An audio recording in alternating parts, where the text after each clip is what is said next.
අපි අදාවේ ගාලු දිසාවේ හරි සුන්දර ස්ථානයකට. මේ තමයි හියාරේ ජලාශය.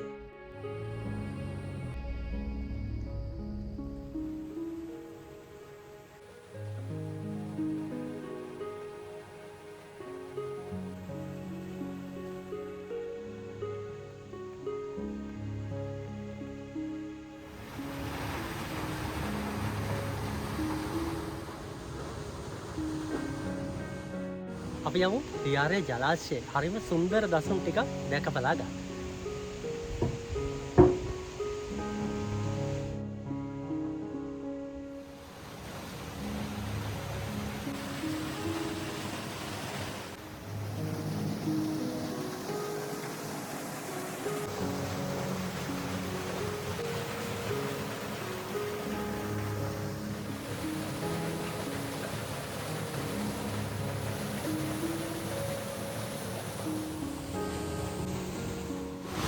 ජලාශයේ වර්ෂ 1911 ප්‍රකට ඉංජිනේරුවරයෙක් වෙච්ච ඩී.ජේ. විමලසුමේන්ද්‍ර මැතිතුමා විසින් නිර්මාණය කෙරෙව්වා කියන ඉතිහාසයේ සඳහන් වෙනවා. අතීතයේ ගාල්ල නගරයට ජලය අරගෙන ගිය ජලාශය තමයි මේ හියාරේ ජලාශය.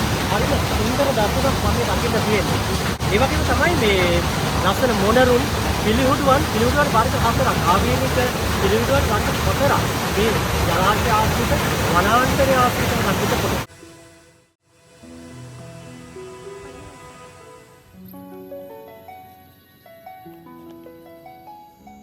අපි අද ඇවිල්ලා ඉන්නේ ගාල්ලේ හියාරේට. හියාරේ ලස්සන ජලාශය ගාවට. මේ ජලාශය ගාවට එන්න පාරවල් ගැන කියනවා නම් ගාල්ල ඉඳලා උඩුගම පාරේ එහෙම නැත්නම් පින්නදුව, ඒ කියන්නේ අධිවේගී මාර්ගය යනවා නම් පින්නදුවෙන් එක්සිට් වෙලා එන්න ඕනේ උඩුගම පැත්තට. කුරල්සේ පැත්තෙන් ඉන්නවනේ යක්කලමුල පහු කරගෙන ඇවිල්ලා හියාරේ හන්දියෙන් හැරලා එන්නට ඕනේ.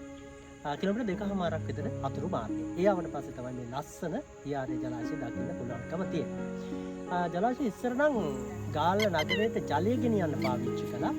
ඊට පස්සේ ගාල්ලු නගරයට ජලය ගෙනියන එක ටිකක් නතර වෙනවා. කියන වසර ගණනාවකට කලින් දැන් නම් හුදේකලා වෙච්ච ජලාශයක් විදිහට තියෙනවා. කොහොමුණත් මේ අවට තියෙන පරිසර පද්ධතියත් එක්ක වනාන්තර එක්ක බොහෝ දෙනෙක්ගේ ආකර්ෂණය දිනාගෙන තියෙනවා. ඒක නිසා බොහෝ දෙස් විදේශ සංචාරකයන් ඇවිල්ලා මේ ස්ථානයේ අසිරිය නරඹනවා දකින්න පුළුවන්. ඉතින් ඔබටත් අපි ආරාධනා කරන තුන්කල් සංචාරය තුලින් එන්න මේ ලස්සන ජලාශය බලන්න. හැබැයි පාසටහන් විතරක් තියලා යන්න කාරුණික වෙන්න කියන ආරාධනාව අපි කරනවා අද.